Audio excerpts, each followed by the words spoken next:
afternoon and welcome to SuperScreen News at 12. I am Olamide Onwuka.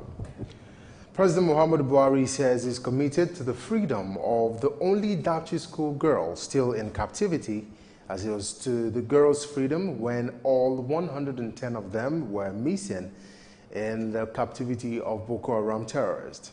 The senior special assistant to the president on media and publicity, Garba Shehu, disclosed this in a statement to journalists. Shehu said the president's administration would not relent in efforts to bring Leah Sharibu safely back home to her parents, as it has done for the other girls after she was held back by the terrorists over her decision, as reported, not to convert from Christianity to Islam. Presidential aspirant on the People's Democratic Party, Sule Lamido, has questioned the kidnap of the release of the Dapchi girls. Sule Lamido expressed his reservations when he visited the PDP secretariat in Ikeja.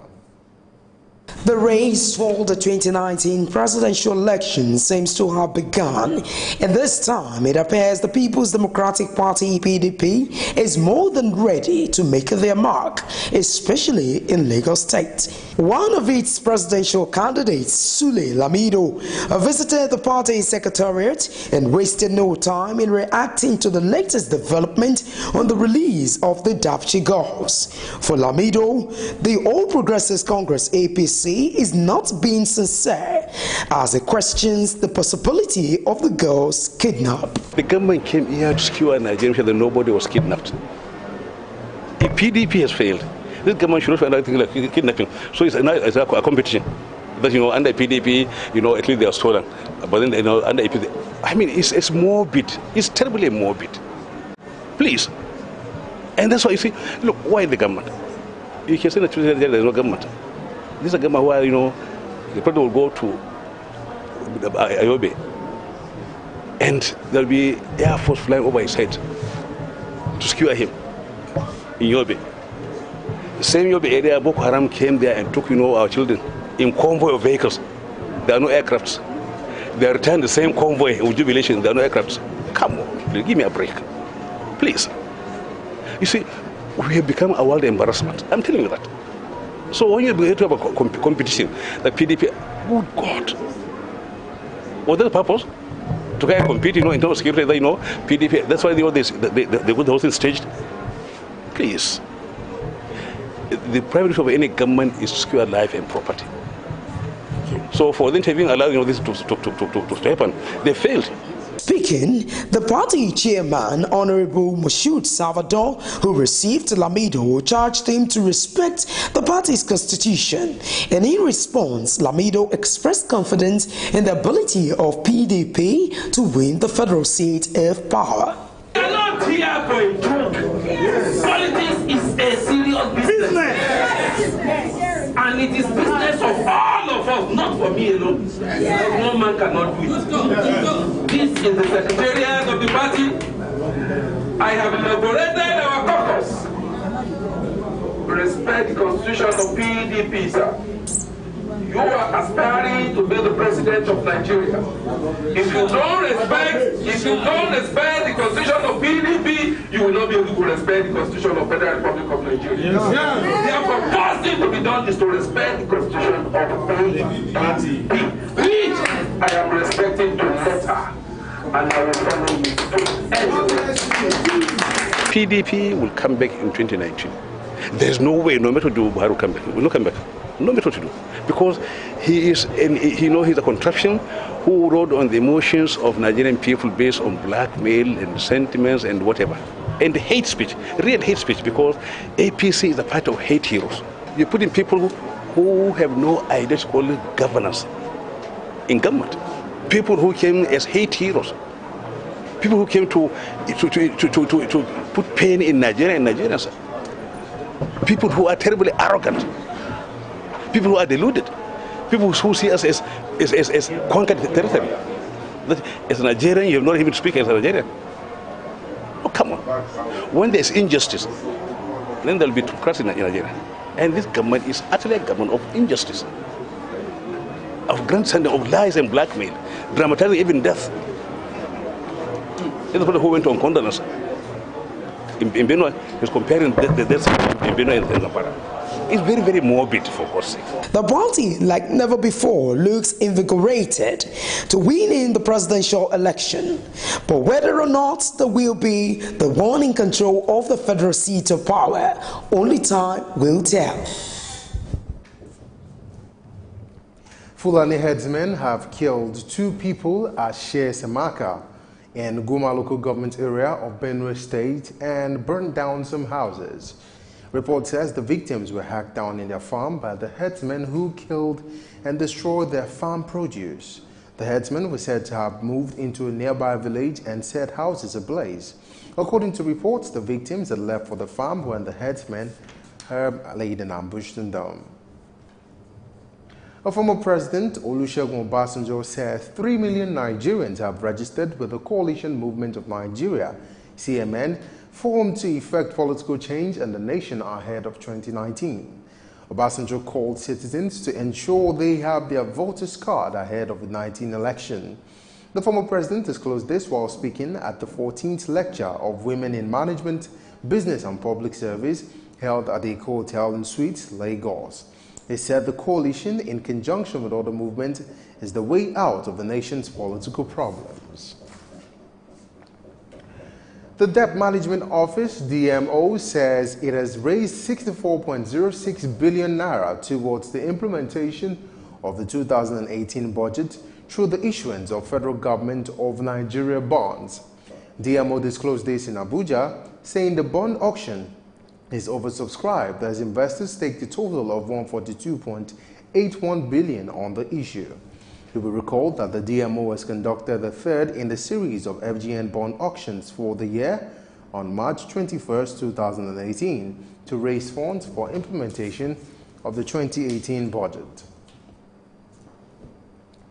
The Lagos State Independent Electoral Commission, LASIEC, says it is fully prepared for the local government by-elections in the state on Saturday, March 24th. The by-election is scheduled to hold in Ward B, Ogunoloko, and Ward B, Dokbemu in the Oshodi, Solo, and Agigi local government areas of the state, respectively. LASIEC Chairman Ayotunde Phillips, who disclosed this at the Commission's office in Yaba, said the Commission is working towards relevant security agencies and other stakeholders to ensure security of lives and properties before, during, and after the elections. Phillips, however, warned that anybody who attempted to scupper the exercise would face the full wrath of the law. The Secretary General of the Yoruba Council of Elders, Kunle Olajide, says the North is a big problem and a great obstacle to the development of Nigeria. Olajide, who spoke at the first memorial lecture of Nathaniel Abimbola, organized by the Osun State Council of Nigeria Union of Journalists, disclosed this in reaction to the statement credited to the chairman of the Arewa Consultative Forum and a former Inspector General of Police, Al-Aji Ibrahim Komase, who said Nigeria could not survive without the North. Olajide maintained that the North is meant to be the Boko Haram, which was costing the Nigerian government billions of naira, religious crisis, killer headsmen, as well as numerous negative indices of quality of life.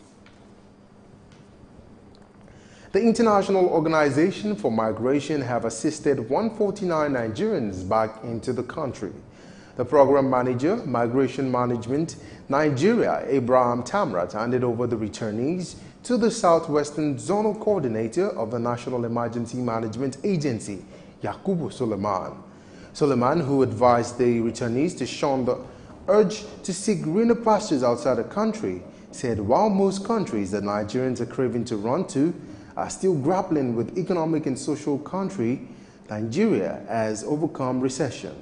He also said government at the federal and state levels have lots of incentives for the returnees for their rehabilitation and reintegration to complement efforts of the European Union. The National Agency for Trafficking in Persons and Other Related Offences is investigating a defilement which an official of the Federal Road Safety Corps in Makurdi, Benue State, Charles Ali, has been accused of having sex with a 9-year-old primary 3 pupil. The victim, whose father is Ali's neighbors at Kancho in Makurdi, alleged that Ali slept with her on 5 different occasions. Although the report of a medical test carried out on the girl at the Federal Medical Center, Makurdi, revealed that she had been deflowered, the FRC official denied defiling the girl. According to reports, the act was exposed by a hawker identified as Chinaza, who reportedly saw Ali having sex with the girl. 16 headsmen who were suspected of kidnapping officials of the West African Examination Council (WAEC) in the Kishi area of Oyo State have been arrested by the State Police Command. The suspects, who were nabbed by the police working with local vigilante, were allegedly recruited from Zamfara State by a kingpin who is also from Zamfara.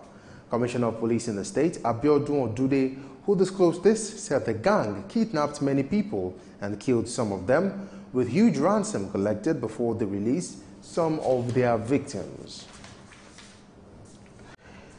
Parents have been urged to instill good reading culture in their children and positive attitudes towards education. Education experts who gave the advice in Port Harcourt believes that improving the reading interest of Nigerians will help address the massive decline in reading culture. Speaking at an event organized in Port Harcourt as a means of encouraging good reading habit among students, wife of River State Governor Justice Eberichi Wike said focus must be on sound education to enhance good communication skills amongst children in the society. She appealed to parents to make education for the girl child a priority, while stressing the need for quality education at various institutions must be put in the right perspective to develop reading habit, a view corroborated by others. Every girl child the opportunity to achieve education, at least give them that stepping stone, that foundation that they need to build on. You have done everything that is possible that you can do for that girl child, as well as even the boys too, because you've given them a platform upon which they can build and better their lives.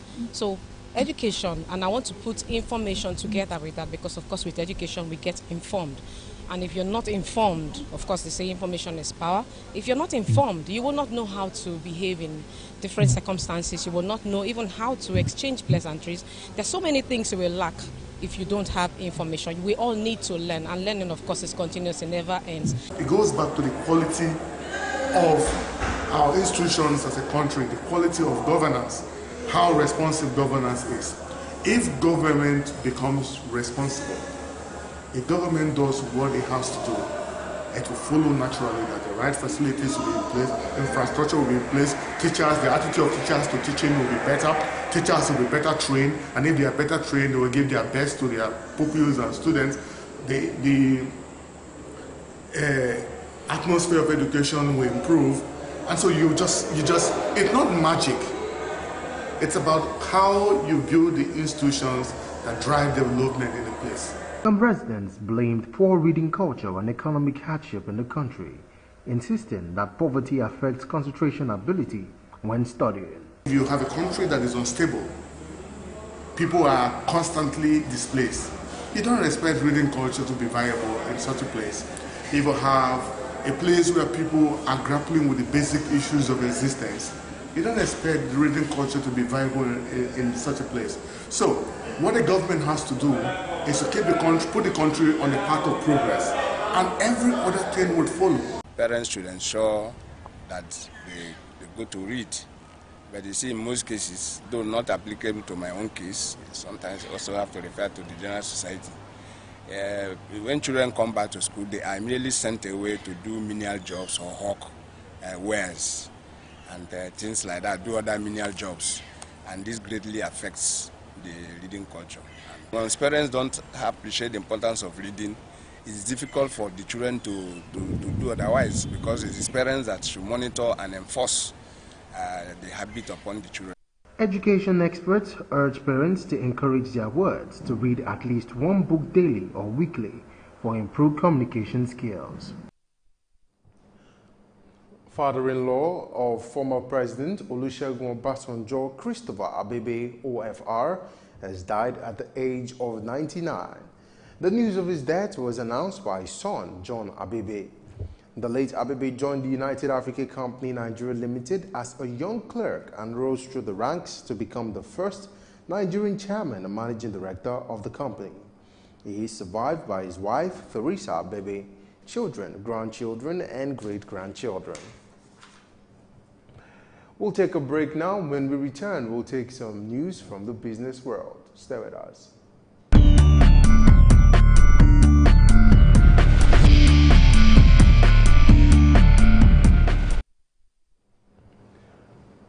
Welcome back. And on the business scene, the senators confirmed the appointments of Aisha Ahmad and Edward Adamu as deputy governors of the Central Bank of Nigeria.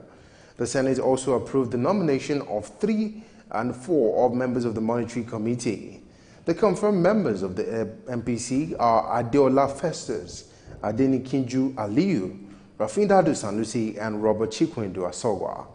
Their confirmation follows the adoption of the reports of the Senate Committee on Banking, Insurance, and Other Financial Institutions. In the report of the MPC nominees presented by Chairman of the Committee, Senator Rafi Ibrahim, the panel said Madugu is considered not qualified to occupy the position for which he was nominated. President Muhammadu Buhari has dropped the hint during his visit to Zamfara State after Governor Abdulaziz Yari's request for the refund of the 56 billion naira being owed the state on federal road project it executed. The president said he had directed the Minister of Power, Works and Housing, Babatunde Fashola, to compile all outstanding payments of refunds to the states that implemented federal projects to specifications. Buhari said the refund would go a long way in addressing the security problems facing Zamfara State.